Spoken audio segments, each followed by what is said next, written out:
Hi, it's Fias Tarot. Hello, Capricorns. Okay, so Capricorn placements, this is your end of the month love reading and general read. Okay, so yeah, before tayo mag-start, kung hindi ka pa nakakapag-subscribe, please do subscribe and hit the notification bell para lagi po tayo biging updated sa mga mangyayari pa lang. Okay, and yeah, don't forget na mag-follow sa atin pong FB page, okay? And kung may tanong po pagdating sa private reading, you can message me sa akin pong FB page for more info, okay? And yeah, if you're interested naman na magpa-reading sa aking friend, open naman yung kanyang FB page. So, ang kanyang FB page ay Perception of Light. So, yeah, message lang po siya doon and don't forget to follow.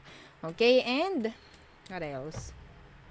Yeah, regarding sa ating all-in-one Evil Eye bracelet, this is always available in black and red. Okay? So, yeah, kung may mga tanong regarding this, just message lang po. Yeah. Direct message po ha sa atin pong FB page for more information about this. And syempre, ganun din dito sa ating, yeah, Evil Eye ring. Okay? So, this is adjustable sa mga nagtatanong dyan. Okay? And, ano pa ba? Meron pa ba? Yeah. By the way, expect delays, okay, sa mga umorder nung nakaraan dahil alam nyo na, kapaskuhan ngayon, ang daming orders ng mga, 'di ba, riders. Okay. So, there. So, yeah, let's start, Capricorns. Anong meron? Oo. Pagdating sa'yo, in general. Okay, anong meron sa mga Capricorns in general? Okay. Anong meron? Yan, kunin natin yon. And, okay. The Fool. This is always the start. The beginning. May mga sisimulan, I guess. May mga mangyayaring bago sa mga Capricorns. Yeah, Ten of Wands. I think meron ditong mga like, aralin. Alam niyo yung pagbago, 'di ba, Capricorn? Pagbago, andun yung hirap, andun yung pagod, 'di po ba? So, pwedeng may mga mangyayaring ganyan, like andun yung pag-adjust na mangyayari. Okay, sa inyo. Yeah, pero nandito yung sinasabing action lang. Okay, like grind lang. Yeah, I think this is a message. Okay? So, what else for Capricorns? Grind, grind, grind lang. Oo. Wag mo hahayaan yung sarili mong parang wala kang natututunan sa isang araw. Okay? Yeah, wag mo hahayaan sarili mong wala kang natututunan sa loob ng isang araw. Okay? Ano pa? The Nine of Coins. Ooh, this is stability. The Pre-Empress energy. The Nine of Coins. This is stability. Okay? This is money. Okay?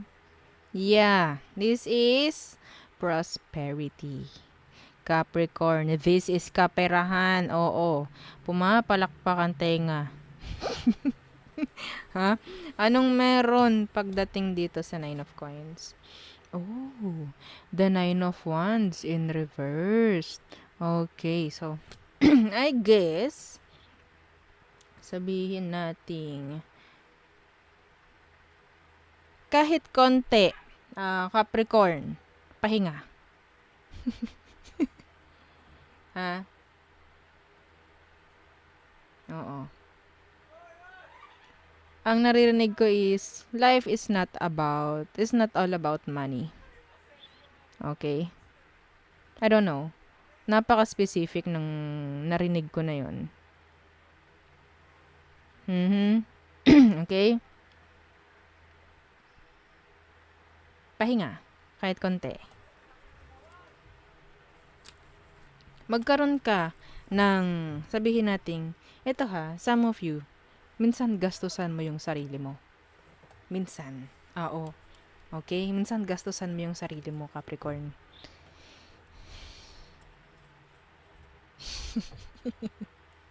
Okay? Okay, so, yeah. Money is nandyan lang. Kikitain. Okay? So, wag mo hayaan yung sarili mo na parang mapagod na lang lagi dahil gusto mo palaging may kikitain.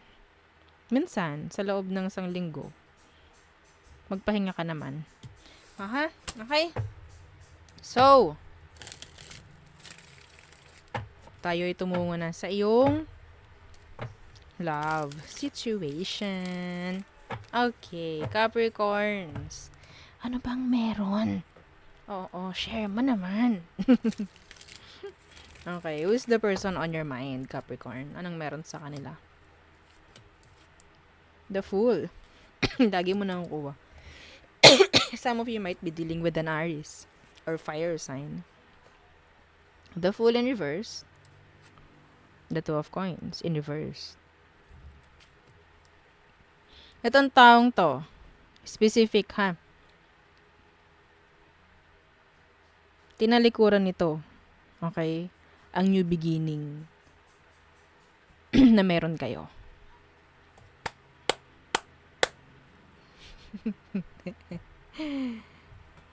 Ha? Tinalikuran ng taong ito ang pagkakaroon ng new beginning sa inyong dalawa. Tinalikuran niya. Dinrap niya ang pagkakaroon ng new beginning sa inyong dalawa. Because some of them, pwedeng they're afraid. Okay? Yeah. The Moon. There is, sabihin natin, a lot of thinking, a lot of confusion, mga ganyan. Okay? Yeah, the Page of Wands. Tinalikuran niya. Dinrap niya ang pagkakaroon ng what? Another chance with you. Or ng chance with you. Okay? Anong mangyayari? Anong situation nyo ng taong ito? Hindi ito nag-take risk for you. Some of you, ikaw ang nag-drop. Yeah. Specific. Ikaw ang nag-drop. Okay. So, ano magiging sitwasyon nyo ng taong to? Hanggang sa end ng December. The Nine of Cups in reverse. So, masasabi nating a missed opportunity. A missed opportunity. Why? The Seven of Wands. Dahil hindi pinaglaban. Hi! Oh no! Capricorns! In-avoid. Alam nyo, ito sa sitwasyon, ina-avoid ng isa sa inyo or both of you, ina-avoid nyo na maging kayo. Okay? This is a missed opportunity. Itong for me the Nine of Cups in reverse. Kasi kapag naka-upright yan, ayan yung wish fulfillment. So for me, kapag nakabaliktad to, this is like unfulfilled. Okay? Magiging unfulfilled. Like, pangarap na hindi naabot. Oo. So, ganito ang takbo hanggang December, ng katapusan ng December.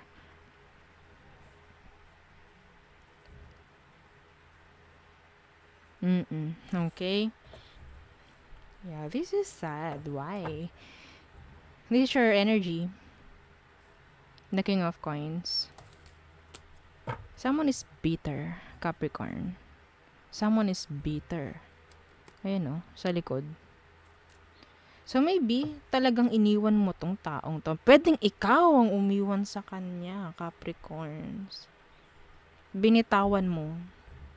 Bumitaw ka sa kanya.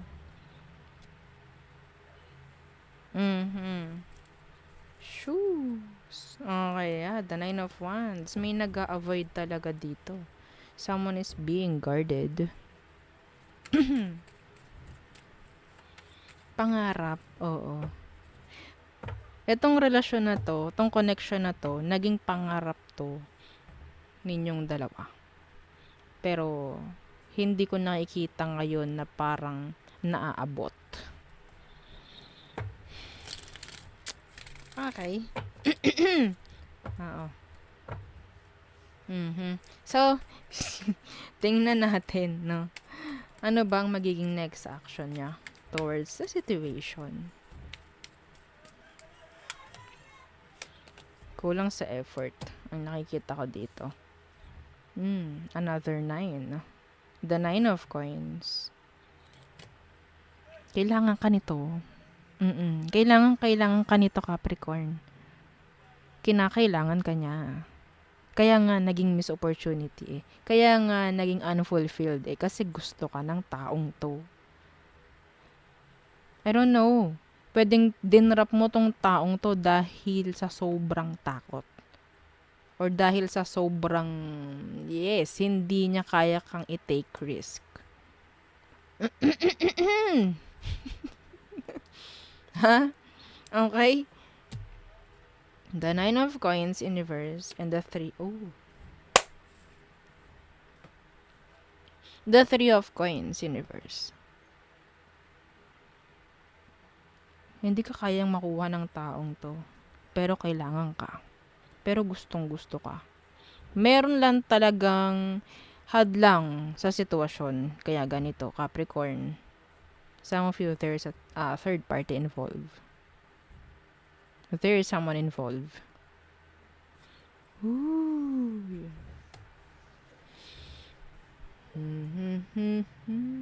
Tayo humimig muna, Capricorn.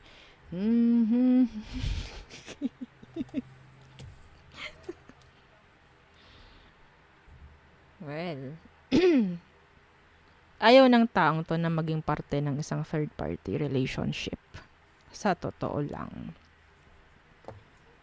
And, pwedeng ikaw rin mismo, this is talking about, this is an energy of earth sign, no? Itong pentacles, a lot of pentacles. So, maybe it's you, no? Maybe it's you. Ang gumawa ng decision sa past na huwag nang magkaroon ng third party involvement. Kahit sabihin natin, yeah, we love each other. Yes, we need each other. Pero this is not right.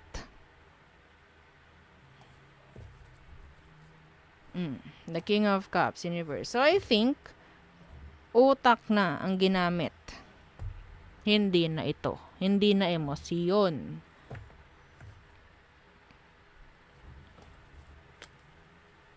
So, hindi na inilaban.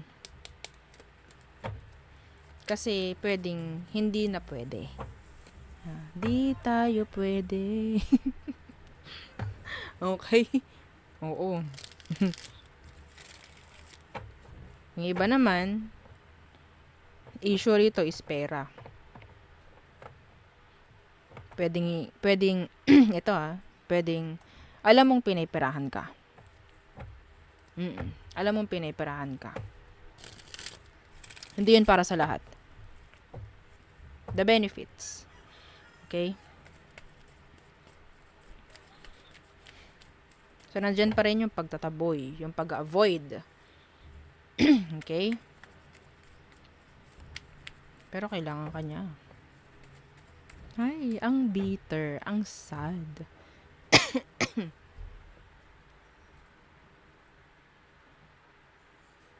Next action talaga is hindi na ipagpatuloy if ever na may mga sitwasyon talagang pumapagitna. Okay? So, tingnan natin ano ang advice for you. Well, ang nakikita ko kasi tama naman na ang ginagawa mo. Pero tingnan natin kung ano pa.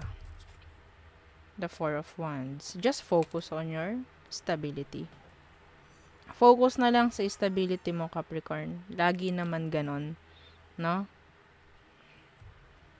Yeah. The Four of Wands. If this is, sabihin natin, the Four of Wands is energy of, family. If you have your own family, then doon ka na mag-focus. Hindi na dito.